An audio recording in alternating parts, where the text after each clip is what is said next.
जय हिंद। आप सभी का स्वागत है आपके अपने यूट्यूब चैनल ज्ञान ग्लोबल स्टडी में। आज हम लोग साइंस के मोस्ट इंपॉर्टेंट क्वेश्चन के बारे में डिस्कशन करेंगे। आज का जो टॉपिक है ये प्रत्येक टॉपिक इलेक्ट्रिसिटी चैप्टर से लिया गया है और जो प्रत्येक क्वेश्चन हम आपको कराएंगे ये सभी क्वेश्चन किसी न किसी एग्जाम में आया हुआ क्वेश्चन है। देखिए फर्स्ट क्वेश्चन यहाँ पर दिया है कि निम्न में कौन अर्धचालक नहीं है, माने सेमी कंडक्टर का है कि नहीं है। अगर जिस क्वेश्चन में नहीं लग जाता है आप ध्यान देंगे कि उसमें 4 ऑप्शन होता है, उसमें से 3 ऑप्शन ऐसा रहेगा जो आपका सेमी कंडक्टर रहेगा और एक ऑप्शन ऐसा रहेगा जो सेमी कंडक्टर नहीं रहेगा। तो पहले हम ये समझते हैं कि हाँ कंडक्टर किसे कहते हैं। ठीक, कंडक्टर समझिए, उसके बाद नॉन कंडक्टर समझेंगे, ठीक, उसके बाद सेमी कंडक्टर समझेंगे। देखिए जो कंडक्टर होता है इसमें the flow of current very easy, जिसमें जिस वस्तु में जिस ऑब्जेक्ट में करंट आसानी से फ्लो हो जाता है हम उसे चालक या कंडक्टर कहते हैं। जैसे इसमें लोहा हुआ, चांदी हुआ, तांबा हुआ, ये सब क्या है आपका चालक हुआ। समझ में आपने। अब दूसरा होता है नॉन कंडक्टर। ठीक, नॉन कंडक्टर। ठीक, इसमें क्या होता है करंट आसानी से फ्लो नहीं हो पाता है, उसे हम नॉन कंडक्टर कहते हैं। समझ में। जैसे आपका प्लास्टिक हुआ, ठीक, आपका ईट हो गया, स्टोन हो गया, ये सब क्या है इसमें करंट ऑफ फ्लो नहीं होता है। क्लॉथ हो गया, समझ में। अब इसी के बीच में आ जाता है सेमी कंडक्टर। ठीक, समझ में, सेमी कंडक्टर जिसे अर्धचालक कहा जाता है। ये क्या होता है, इसमें the current flow of very slowly. ठीक, इसमें बहुत स्लो करंट फ्लो होता है, उसे हम सेमी कंडक्टर कहते हैं। हिंदी में उसे अर्धचालक कहा जाता है। जैसे ये आपका इसमें क्या दिया है आर्सेनिक, जो आर्सेनिक है आपका अर्धचालक सेमी कंडक्टर नहीं है, जिसका एटॉमिक मास 33 होता है। ठीक, ये एक क्वेश्चन के अकॉर्डिंग आपका फर्स्ट ऑप्शन सही है, लेकिन बाकी ये जो जर्मेनियम, सिलिकॉन और सेलेनियम जिसका एटॉमिक नंबर 32 और सिलिकॉन का 14 और सेलेनियम का 34, ये आपका क्या है सेमी कंडक्टर है। समझ में, ये आपका सेमी कंडक्टर है।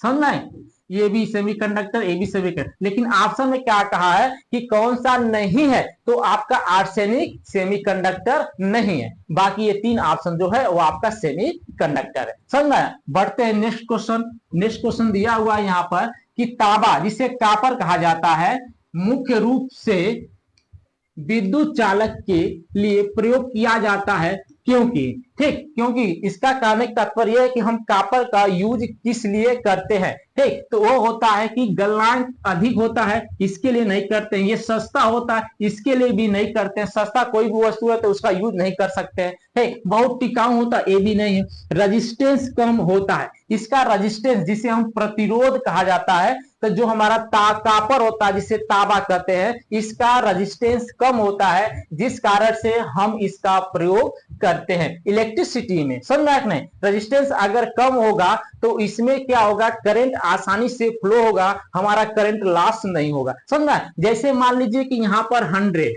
100 रुपया है, समझना, सपोज दैट आपके पास दूसरे के पास पहुंचाना है। आप समझिए कंसेप्ट क्या है। तो हम यहाँ पर इसमें कम होता, हम यहाँ पर 98 रुपया पहुंचा दे दिए आपके पास। समझ में आया कि नहीं।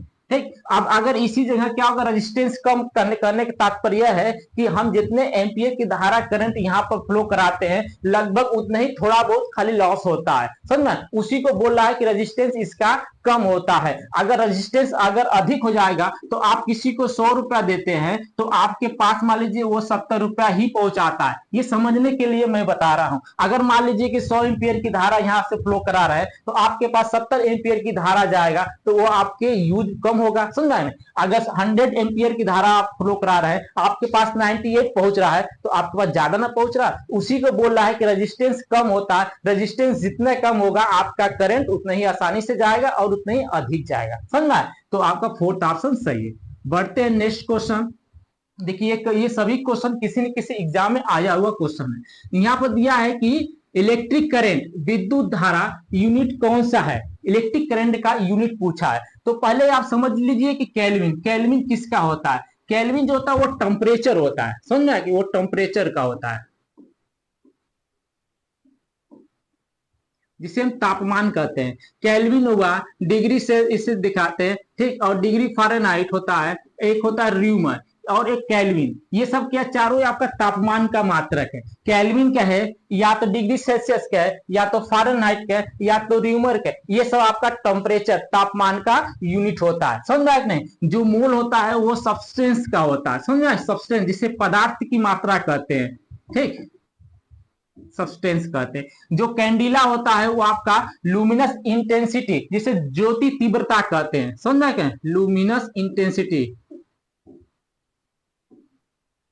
इंटेंसिटी, ठीक, जिसे ज्योति तीव्रता कहते हैं। कैंडिला इसका मात्रक है, समझ आता। अब इसी में एक आता है, समझ लीजिए, इसी में लुमिनस फ्लक्स होता है। लुमिनस फ्लक्स का यूनिट क्या होता है, वो होता है ल्यूमेन, समझ में नहीं, ठीक। ये आप दोनों याद करिए, क्योंकि दोनों एक ही जैसा लगता है। लुमिनस इंटेंसिटी क्या है, जिसे ज्योति तीव्रता कहते हैं, उसका कैंडिला होता है। अगर लुमिनस फ्लक्स कर दे तो उसे उसका मात्रक जो होता है ल्यूमेन होता है, ठीक। अब बचा कौन, फोर्थ ऑप्शन, फोर्थ ऑप्शन मतलब यूनिट, करंट का मात्रक जो होता है वो एम्पियर होता है, समझ में नहीं, एम्पियर, फोर्थ ऑप्शन आपका सही है। आप सभी के सभी ऑप्शन जान गए। तो यहाँ पर देखिए 4-5 क्वेश्चन आपका बनता है। टेम्परेचर में कोई भी दे देगा तो एक क्वेश्चन बना, सब्सटेंस देगा 2 क्वेश्चन बना, यहां से आपका 2, एक लुमिनस इंटेंसिटी और एक लुमिनस फ्लक्स होता है। ये बहुत इंपॉर्टेंट होता है, ये बहुत बार क्वेश्चन में पूछा हुआ है, ये प्रत्येक क्वेश्चन, ये आपका रेलवे में पूछा हुआ है, एसएससी में पूछा हुआ है, बैंक में पूछा हुआ है, समझे। ये बहुत इंपॉर्टेंट होता है, क्योंकि कंफ्यूजन होता है, लुमिनस दोनों में लगा रहता है, एक इंटेंसिटी एक फ्लक्स लगा रहता है, समझ में,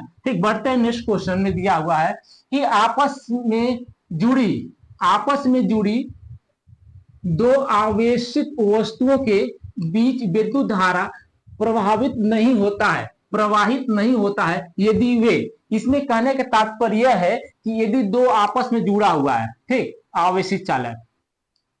दो आवेशित चालक आपस में अगर जुड़ा हुआ है तो बीच विद्युत धारा प्रवाहित नहीं होगा। अगर यहाँ पर विभवांतर, जिसे वोल्टेज कहते हैं, वोल्टेज कहा जाता है, ठीक, वोल्टेज कहते हैं, इसका मात्र जो भी होता है, समझना। या तो आप पोटेंशियल भी लिख सकते हैं, पोटेंशियल भी लिखते हैं, पोटेंशियल, ठीक, जिसे हम विभव कहते हैं। अगर यहाँ पर भी आपका पोटेंशियल दिया, जिसे पोटेंशियल दिया, इसे भी से दिखाते हैं, समझना। तो पोटेंशियल के या वोल्टेज दोनों एक ही चीज होता है। अगर हमारा समान अगर विभव रहेगा, समान पोटेंशियल रहेगा, तो इसमें करंट जो होगा वो फ्लो नहीं होगा, समझ में। यहाँ पर कहा कि आपस में जुड़ी दो आवेशित वस्तुओं के बीच विद्युत धारा प्रवाहित नहीं होता है, प्रवाहित होती है यदि वे हो, नहीं प्रवाहित होती है यदि वे हो समान विभव। अगर समान विभव रहेगा दोनों का तो हमारा प्रभावित नहीं होगा, समझा कि नहीं, करंट उसमें फ्लो नहीं होगा, प्रवाहित नहीं होगा, समझा। तो समान विभव हो जाएगा, ठीक। बाकी ये समान आवेश हो सकता है, समान आवेश होने पर करंट फ्लो होगा, ठीक। समान कैपेसिटी, जैसे धारिता होने पर भी समान करंट फ्लो होगा, ये रेजिस्टेंस भी समान होने पर करंट फ्लो होगा, लेकिन समान विभव रहेगा तो फ्लो नहीं होगा। बढ़ते हैं, नेक्स्ट क्वेश्चन दिया हुआ है कि प्रत्यावर्ती धारा, जिसे अल्टरनेटिव करंट कहते हैं, अल्टरनेटिव करंट कहा जाता है, को दिष्ट धारा को डीसी करंट कहते हैं, ठीक, जिसे हम डायरेक्ट करंट कहा जाता है। अल्टरनेटिंग करंट एसी कहते हैं और डी को डायरेक्ट करंट, जिसे डीसी करंट कहते हैं। तो एसी को डीसी में चेंज करता है, एसी को डीसी में चेंज करता है, जिसे हम रेक्टिफायर कहते हैं, समझ में आया कि नहीं, इसे हम रेक्टिफायर कहते हैं, ठीक। और उसके बाद दूसरा क्वेश्चन पूछेगा कि डीसी को एसी में कैसे चेंज करता है। तो आपके घरों में जो यूज होता है, ये सभी घरों में इन्वर्टर लगा होगा, बैटरी लगा होगा, ठीक। तो जब आप इलेक्ट्रिक सप्लाई होता है तो आपके बैटरी में स्टोर होता है तो कौन सा, एसी से डीसी में स्टोर होता है, ठीक। जब जैसे ही लाइट कटता है तो फिर डीसी से एसी में कन्वर्ट करता है। तो डीसी को एसी में कन्वर्ट कौन करता है, आपके घर में क्या लगा रहता है, अरे एक बैटरी, एक साइड में इन्वर्टर, समझना। तो इन्वर्टर होता है, इन्वर्टर, समझ में नहीं। तो 2 क्वेश्चन आपका बन गया, एसी से डीसी और डीसी से एसी, ठीक। इसमें क्वेश्चन के अकॉर्डिंग क्या होगा, एसी से डीसी पूछा है तो रेक्टिफायर हो जाएगा, ठीक। फिल्टर नहीं होगा, मोटर नहीं होगा, ट्रांसफार्मर नहीं होता है, समझ में, ठीक। बढ़ते नेक्स्ट क्वेश्चन दिया है यहाँ पर कि विद्युत उपकरण में, इलेक्ट्रिक उपकरण में अर्थ का उपयोग होता है। देखिए अर्थ का उपयोग, जैसे गांव में पहले क्या था कि पहले 8 घंटे वाली लाइट रहती थी, तो हम लोग जो कच्चा मकान रहता था उसके एक साइड में हम लोग अर्थिंग वहां पर लगाते थे, उसमें नमक वगैरह छीट देते थे तो लाइट तेज हो जाती थी। ठीक समझ में आया कि नहीं? तो वो किस लिए रहता था? इसलिए रहता था वो आपको सुरक्षा भी प्रदान करता था, ठीक, करंट वगैरह लगने के लिए, जिस कारण से हमारा करंट अगर कहीं से टूट गया तार वगैरह, तो अगर कहीं से लीकेज कर रहा है करंट, तो उस ग्राउंड में चला जाता था। तो हमारे हमको सुरक्षा के लिए हम लोग लगाते थे, सुरक्षा के साथ साथ हमें वो अर्थ के माध्यम से हमें वो बिजली जो देता था वो लाइट तेज कर देता था। इसमें दो फायदा था, एक फायदा था लाइट को तेज कर देता था उसमें नमक वगैरह डाल देने पर, दूसरा था हमें सुरक्षा भी प्रदान करता था। ठीक समझा? डैमेज होने पर वायर वो अर्थ क्या करंट अंडरग्राउंड में चला जाता है, तो हमें सुरक्षा प्रदान करता है। समझ में आ गया? सुरक्षा प्रदान करता है। समझ में? तो बढ़ते हैं नेक्स्ट क्वेश्चन।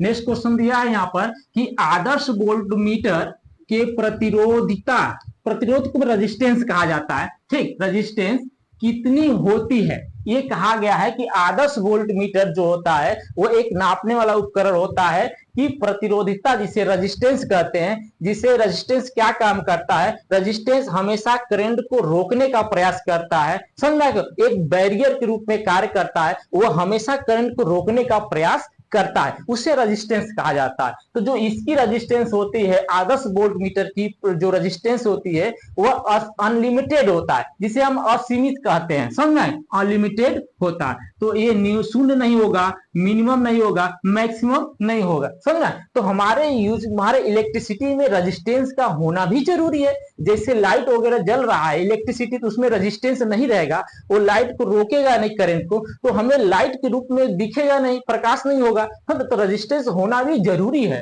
तो इसका रेजिस्टेंस जो होता है असीमित होता है, जिसका रेजिस्टेंस जितना ज्यादा रहेगा वो उतना ही प्रकाश और आपका हीट देता है, समझ में आया कि नहीं? जैसे हम नाइक्रोम तार का प्रयोग करते हैं, हीटर के रूप में करते हैं, उसमें का रेजिस्टेंस ज्यादा होता है, समझना?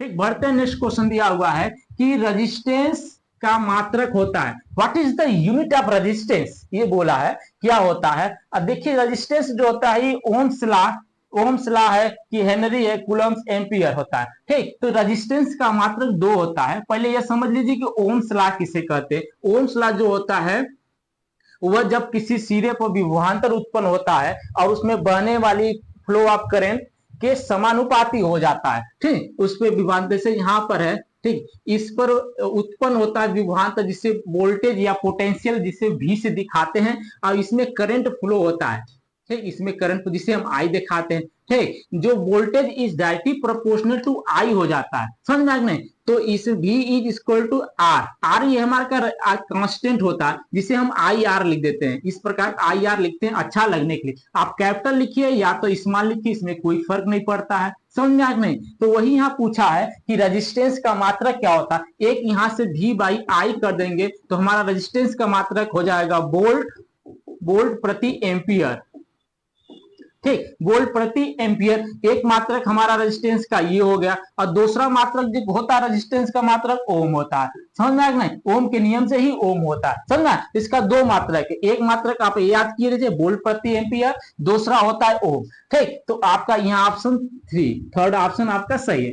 एम्पियर क्या होता है? एम्पियर को हम बायो-सेवर्ट लॉ भी कहते हैं, समझ, इसमें बायो-सेवर्ट लॉ भी कहा जाता है। और कूलम्स लॉ जो होता है वो दो आवेशों के बीच लगने वाले बल और दो आवेशों के समानुपाती तथा बीच की दूरी के वर्ग के बीच को अनुपाती होता है, समझ नहीं? तो वो तो अलग है। जो हेनरी होता है वो इंडक्टेंस का मात्रक होता है, इंडक्टेंस, समझ में? इंडक्टेंस, तो ये भी याद करिए, हेनरी भी कई बार पूछा जाता है जिसे प्रेरकत्व तो बोला जाता है, समझ में? तो यहाँ पर रेजिस्टेंस का मात्रक ओम होगा और दूसरा होगा आपका वोल्ट प्रति एम्पियर, ठीक। यहाँ पर इसको आप वोल्ट प्रति एम्पियर इस प्रकार से लिखेंगे, ठीक, वोल्ट प्रति एम्पियर, समझ में आया कि नहीं? ठीक, बढ़ते हैं नेक्स्ट क्वेश्चन।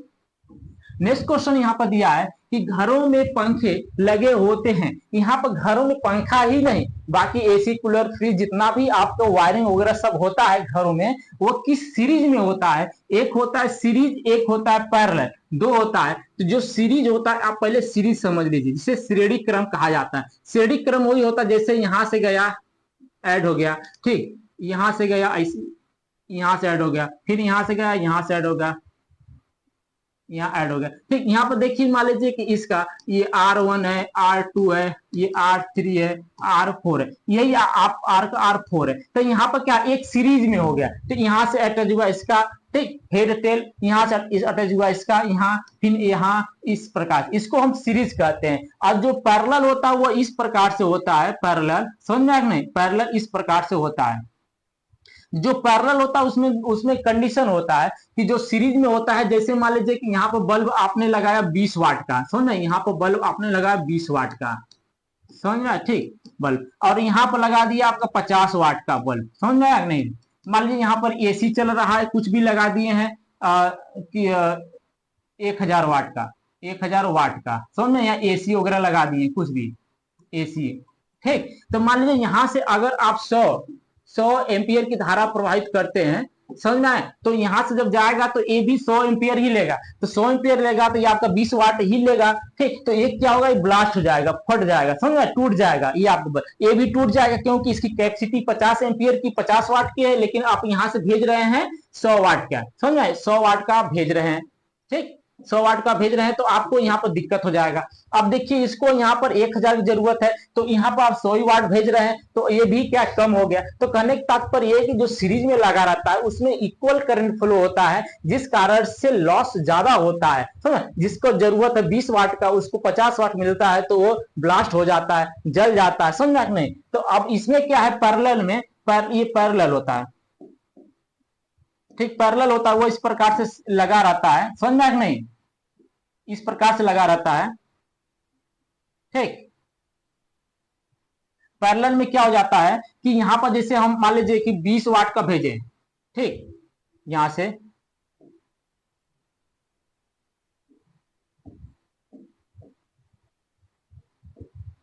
20 वाट का भेजे, तो इसमें क्या होता है कि अगर यहां पर हम बल्ब 20 वाट का लगाए हैं, समझ में, यहां 50 वाट का लगाए हैं, ठीक, यहां से हम करंट फ्लो करा रहे हैं, समझ में आया। तो हमारा जो 20 वाट का है, तो इसमें केवल 20 ही वाट जाएगा जितना उसको आवश्यकता है, और यहाँ से 50 वाट है तो यहाँ 50 वाट ही जाएगा जितना आवश्यकता है। तो इसमें टूटने की, फूटने की, लॉस होने की समस्या कम रहती है, जितना उसको आवश्यकता रहेगा उतना ही लेगा। जैसे आपको कितना खाने की आवश्यकता, केवल आप उतना ही लेंगे, आपको नुकसान नहीं होगा, समझ में नहीं। तो इसलिए पैरेलल में लगाया जाता है, घरों में जितने भी आपके वायरिंग वगैरह होता है सब पैरेलल में लगाया जाता है। पैरेलल में लगाने से आपका सुविधा होता है। तो पहले देखते होंगे कि आप बल्ब वगैरह ज्यादा फूटते थे, लॉस होते थे, लेकिन आज के डेट में हमेशा पैरेलल लगाया जाता है। तो अगर आप एलईडी लगाए 9 वाट का, तो 9 वाट ही उसके पास जाता है। आप फैन लगाए हैं 60 वाट, उसके पास 60 वाट ही जाता है। एसी लगा है 1500 वाट का, तो 1500 वाट ही उसके पास जाता है। ये समझ, ये इसमें अच्छा होता है पैरेलल में, जिस कारण से काफी अच्छा हो जाता है। तो आपका बी ऑप्शन सही है, ठीक। ये वायरिंग वगैरह सब कुछ रहता है, ऐसा नहीं कि वहां फैन लिखा फैन ही रहेगा, ठीक। देखिए किसी चालक में, नेक्स्ट क्वेश्चन दिया है, किसी चालक के सिरों के बीच विभवांतर, विभवांतर को वोल्टेज कहते हैं, ठीक, मतलब विभव में अंतर, ठीक, पोटेंशियल में अंतर बहने वाली धारा के समानुपाती होता है। इसमें वही ना पूछा है, ओम्स लॉ ही तो है, ओम्स लॉ अभी इसके पीछे हम आपको बताए हैं, ठीक। इसकी क्या, ये किसी चालक के सिरों के बीच बहने वाली धारा के समानुपाती होता है विभवांतर, यही होता है भी, जिसे वोल्टेज कहते हैं। इसमें बहने वाली धारा जिसे आई कहा जाता है, इसी के समानुपाती होता है। तो ये कौन सा लॉ होता है जिसे V equal to I R लिखते हैं, आई आर, यही ना ओम्स लॉ होता है, आपका ओम्स लॉ हो गया, समझ में। एम्पियर्स लॉ को आपको बायोसिवेट लॉ भी कहते हैं। फैराडे लॉ आपको 2 होता है, ठीक, और उसका कूलम्स लॉ आपको बताए हैं, समझ में नहीं। तो ये ओम्स लॉ हो जाएगा, ठीक। बढ़ते हैं नेक्स्ट क्वेश्चन। नेक्स्ट क्वेश्चन है और आपका लास्ट क्वेश्चन भी है। यहाँ पर दिया है कि ओम का नियम, ओम का नियम क्या परिभाषित करता है। देखिए ओम का नियम क्या परिभाषित करता है, अभी यहाँ पर आप देखिए कि यहाँ पर विभवांतर उत्पन्न हो रहा है, जिसे भी कहते हैं, जिसे पोटेंशियल या वोल्टेज कहते हैं, और इसमें धारा आई हो रहा है, ठीक। तो V is directly proportional to I, ठीक, V equal to I R, यही नहीं लिख रहे थे, ठीक। इसमें क्या, दो ही चीज है, वोल्टेज है और उसके बाद करंट है। अब R तो आपका रेजिस्टेंस है, समझना, ये तो कांस्टेंट के रूप में होता, तो इसमें क्या है, रेजिस्टेंस है, ठीक, रेजिस्टेंस तो है, ठीक, और करंट है, करंट भी है, लेकिन वोल्टेज है भी, वोल्टेज इसमें नहीं दिया, ठीक, करंट और वोल्टेज भी है, इसमें वोल्टेज है, अलग अलग दिया है, समझना है। और इसमें है क्या, करंट और वोल्टेज, ठीक, करंट और वोल्टेज इसी के लिए समानुपाती हो रहा है, ठीक, आपका रेजिस्टेंस तो कांस्टेंट है, इसी दोनों के बीच डायरेक्टली प्रोपोर्शनल टू आई। तो ये पूछा है कि ओम के नियम क्या परिभाषित करता है, तो आपका करंट और वोल्टेज को परिभाषित करता है। समझ में रेजिस्टेंस नहीं होगा, समझा, ये या तो पर्टिकुलर खाली करंट नहीं होगा, या तो पर्टिकुलर वोल्टेज दिया तो वो भी नहीं होगा, आपका वो दोनों होगा, उस जिसमें करंट और वोल्टेज, क्योंकि voltage is directly proportional to current होता है। समझा, ये दोनों को परिभाषित करता है, तो आपका डी ऑप्शन सही है। तो आई होप आपको अच्छे से समझ में आ गया होगा। ये सभी क्वेश्चन इंपॉर्टेंट क्वेश्चन है, किसी न किसी एग्जाम में आया हुआ क्वेश्चन है। मिलते हैं नेक्स्ट वीडियो में। जय हिंद।